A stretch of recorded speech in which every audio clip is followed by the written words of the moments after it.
Allô, shalom, que la grâce du Seigneur Jésus soit sur vous. Je suis très heureux d'être là encore ce jour pour partager la parole avec vous.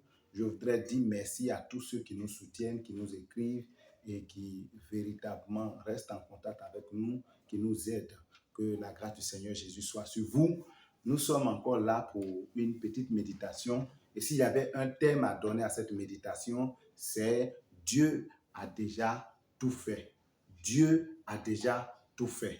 Quand nous prenons nos Bibles depuis la Genèse jusqu'à l'Apocalypse, nous nous rendons compte de l'œuvre parfaite du Seigneur.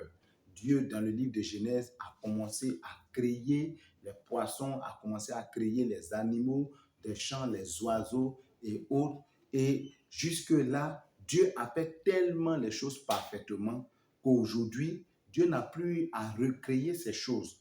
Nous nous rendons compte que Dieu a créé des poissons et jusqu'à aujourd'hui, nous avons encore des poissons dans l'eau malgré la surpêche, malgré tout ce qui se passe. Nous nous rendons compte que les poissons ne peuvent pas finir dans la mer parce que Dieu a créé parfaitement. Et tout ce qu'il a créé, il l'a mis à la disposition des hommes pour que l'homme soit heureux.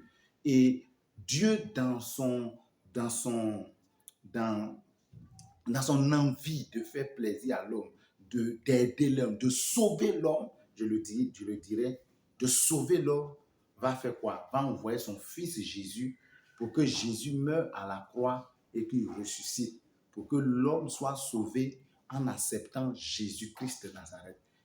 Dieu a tracé ce plan de salut pour permettre à l'homme d'être sauvé. Jésus est venu pour être le clou de cette création parfaite, de cette œuvre parfaite que Dieu avait déjà mis sur pied.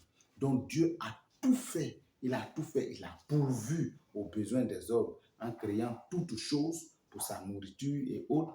Et il a envoyé Jésus pour que par le canal de Jésus, nous ayons la vie éternelle.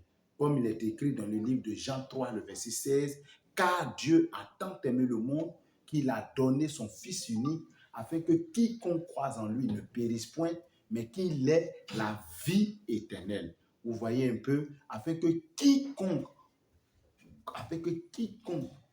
croit en lui ait la vie éternelle. Donc le quiconque, c'est pour toi. Dieu ne fait pas de tri. Si tu acceptes Jésus, quel que soit ce que tu es, quel que soit ce que tu as fait, quel que soit ce que les gens te reprochaient, tu as droit au salut. Jésus est venu pour que nous tous soyons sauvés. Jésus est l'œuvre parfaite du Père, de Dieu. Que Dieu nous bénisse abondamment. Donc tout ça pour montrer que Dieu a déjà tout fait. Mais c'est à nous, hommes, de faire notre part. Dieu ne viendra pas te chercher dans le maquis pour que tu puisses accepter Jésus. Dieu ne viendra pas te sauver de la prostitution. Il ne viendra pas t'arracher de la prostitution. Tu as une part à jouer. Tu as une part à jouer. Dieu ne viendra pas enlever la bouteille de poisson devant toi. Dieu ne le fera pas. Ce que Dieu avait à faire, c'était de donner Jésus. Donc, quand tu acceptes Jésus, tu as droit au salut.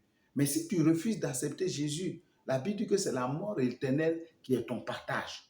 Dieu a tout fait. Dieu ne fera pas encore d'autres choses que ce qu'il a déjà fait.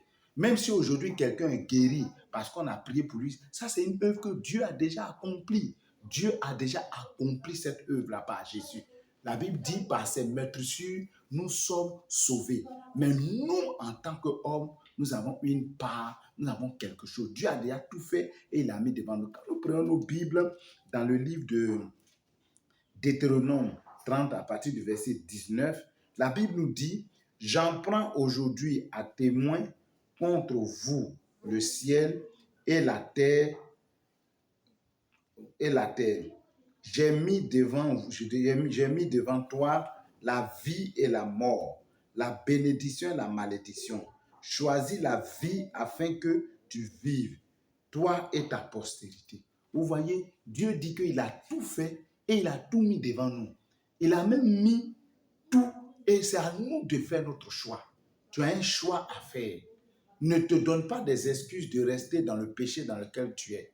Ne te donne pas des excuses de croire que ce que tu fais là est normal et que Dieu t'aime, donc tu peux continuer à rester dedans. Dieu a déjà tout fait pour toi et il a fait tout parfaitement. C'est à toi de prendre la décision. C'est à toi de te relever. Et il dit, il met devant toi la bénédiction et la malédiction. Tout ce qui nous arrive est du fait du choix que nous opérons. Tout ce que nous arrive, ce qui t'arrive actuellement est du fait du choix que tu opères. C'est à toi de faire le bon choix. Si tu ne fais pas le bon choix, Dieu ne viendra pas faire le choix pour toi. Dieu a donné Jésus, Dieu a donné tout. Si tu ne fais pas le bon choix, tu ne pourras pas être sauvé. C'est ça et c'est ce que tu dois comprendre. Quel que soit ce que tu es en train de vivre, c'est à toi de faire le bon choix. Si tu t'accroches au Seigneur Jésus, quel que soit le problème qui te minait, quelle que soit la situation que tu traversais, Dieu peut te délivrer de cette situation. Tu as une part de responsabilité dans les choix, dans tout ce que tu fais. Dieu a déjà fait. N'accuse pas Dieu. Non, quel que soit ce que tu es en train de vivre, n'accuse pas Dieu. Dieu a tout fait et c'est à toi de prendre tes responsabilités. Et c'est ce que tu dois comprendre. Dieu ne viendra pas t'arracher la nourriture de la bouche. Dieu ne viendra pas t'arracher un poison dans les mains. Dieu ne viendra pas t'arracher d'une situation dans laquelle toi, tu as le choix. Parce que tu as le choix. Il y a des situations dans lesquelles tu as le choix. Dieu ne viendra pas t'arrêter. Tu te mets tout le temps dans la colère. Dieu ne viendra pas attraper tes bras. Dieu ne viendra pas attraper tes mains. Tu as une part de responsabilité. Dieu a fait déjà sa part.